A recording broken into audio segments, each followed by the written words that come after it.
En 1944, 156 000 soldats canadiens, britanniques et américains ont pris d'assaut à 5 plages de la région Normandie en France. Avant le jour J, les Alliés ont créé un plan de déception pour confuser les Allemands d'où ils allaient attaquer.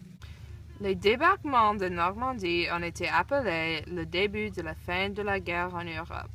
La bataille a entraîné la libération alliée de l'Europe occidentale du contrôle de l'Allemagne nazie.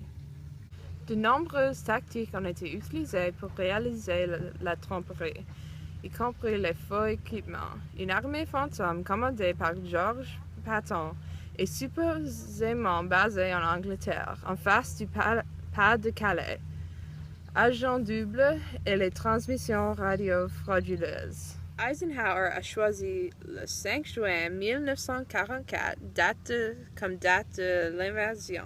Cependant, le mauvais temps des jours précédents, l'opération a été retardée de 24 heures. La plage était directement en face de la côte de l'Angleterre. Il y avait une plage plus facile à voyager, mais ils ont choisi le passage plus difficile pour surpriser les Allemands. 14 000 jeunes Canadiens ont pris d'assaut Juno Beach le jour J. Leur courage, leur détermination et leur sacrifice ont été les raisons immédiates du succès de ces ailes critiques. Les combats pour la tête de pointe ont coûté 340 vies au Canada et 574 autres blessés. Eisenhower a donné le feu vert à l'opération Overlord. Il a dit aux troupes: vous êtes sur le point de vous embarquer sur la grande croisade, vers laquelle nous sommes enfoncés ces nombreux mois. Les yeux du monde sont sur vous. John Keegan, éminent historien britannique qui a écrit 6 armées en Normandie, a déclaré que ce qui suit concernant la 3e division canadienne du jour J.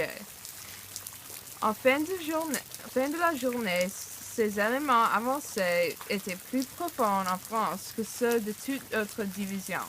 L'opposition à laquelle les Canadiens étaient confrontés était plus forte que celle de toute autre plage, sauf Omaha. C'était un accomplissement dans lequel toute la nation pouvait prendre une fierté considérable.